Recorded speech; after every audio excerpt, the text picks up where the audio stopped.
Takže v tomto videu si rozoberieme, akú jednu zmenu spraviť, ktorá bude mať výrazný dopad na to, v akých pozíciách vo vyhľadávaniach sa budete nachádzať.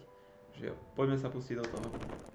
Použite kľúčové slova v názve vášho Google Business profilu. Tu si môžete všimnúť, že ja som zadal zubár Žilina a práve tie príspevky, alebo respektíve tie výsledky, ktoré obsahujú tie kľúčové slova, tak mi vyhodilo. V tomto prípade majú použité obidve kľúčové slova ako zubár a aj Žilina. A vyskočili mi skrátka na prvej pozícii.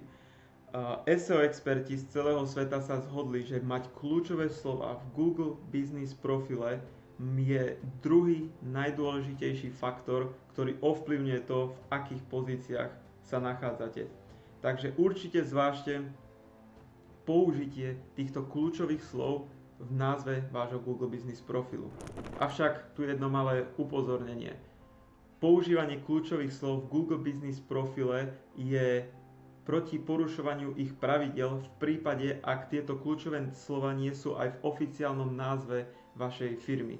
Takže v prípade, ak by ste ich tam pridali, tak by ste hrozilo by vám suspendovanie vášho Google Business profilu. Avšak nechcem vás na to nabádať, ale videl som mnoho Google Business profilov, ktoré majú rôzne kľúčové slova, až to majú prehnane vo svojich profiloch a nestalo sa s tými profilmi nič.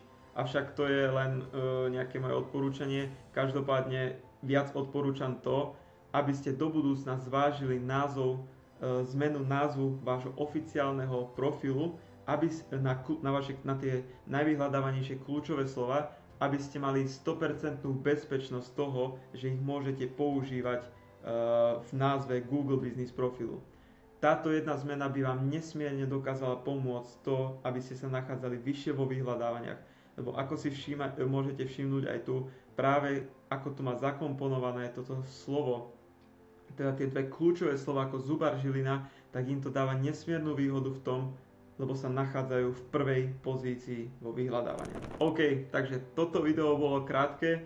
V prípade, ak máš nejakú otázku alebo chcel by si vedieť, aké je najvyhľadávanejšie slovo v tvojom obore, tak mi to napíš dole do komentára, napíš mi, čomu sa venuješ a ja zistím, ktoré kľúčové slovo by bolo najvhodnejšie pridať do tvojho Google Business profilu, aby si mohol vystreliť v pozíciách vo vyhľadávania na Google. Takže verím, že v toto video pridal nejakú vám hodnotu a ďakujem pekne za pozornosť a majte sa.